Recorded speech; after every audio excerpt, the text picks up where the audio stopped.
যুক্তরাষ্ট্রের সাবেক সেনা সদস্যরা ইরানে নতুন করে কোনো যুদ্ধ চান না। এই দাবির প্রেক্ষিতে ওয়াশিংটন ডিসিতে মার্কিন কংগ্রেস ভবনে বিক্ষোভ করেছেন তারা। যুক্তরাষ্ট্রের ক্যাপিটাল হিল ভবনের ভেতরে ইরান যুদ্ধের প্রতিবাদ জানানোয় অন্তত ৬০ জন সাবেক সামরিক কর্মকর্তা ও তাদের পরিবারের সদস্যদের গ্রেপ্তার করেছে ক্যাপিটাল পুলিশ। সোমবার আয়োজিত এই বিক্ষোভে অংশগ্রহণকারীদের বড় একটি অংশই ছিলেন প্রবীণ ও শারীরিকভাবে প্রতিবন্ধী যোদ্ধা।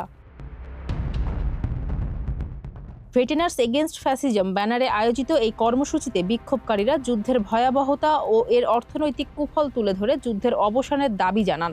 সাবেক এই সেনা সদস্যদের মূল দাবি হল প্রেসিডেন্ট ডোনাল্ড ট্রাম্পের যুদ্ধংদেহী নীতির বিরুদ্ধে কংগ্রেসকে কার্যকর ভূমিকা পালন করতে হবে। ভবনের ভেতরে তারা প্রতীকী পতাকা উত্তোলন ও লাল টিউলিপ ফুল নিয়ে শান্তিপূর্ণ অবস্থান নেন।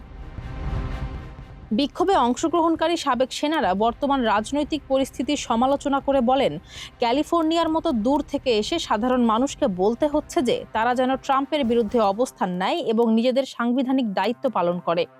অনেকে ইরাক যুদ্ধের সময়ের সাথে বর্তমান পরিস্থিতির তুলনা করে বলেন, মধ্যপ্রাচ্যে মার্কিন উপস্থিতিকে বৈধতা দিতে আজ ঠিক সে ধরনের প্রতিশ্রুতি ও অজুহাতই ব্যবহার করতে হচ্ছে যা অতীতে যুদ্ধের কারণ হয়েছিল। আয়োজক সংগঠনের নেতারা জানান, ট্রাম্প প্রশাসনের ইরান বিরোধী নীতি ও যুদ্ধ পরিস্থিতির বিরুদ্ধে তারা তাদের সাংবিধানিক অধিকার প্রয়োগ করেছেন। বিক্ষোভের সময় পরিস্থিতি উত্তপ্ত হয়ে উঠলে পুলিশ বিক্ষোভকারীদের দ্রুত স্থান ত্যাগের নির্দেশ দেয়। তবে সাবেক সেনারা তাদের অবস্থান কর্মসূচি অব্যাহত রাখলে পুলিশ বল প্রয়োগ করে।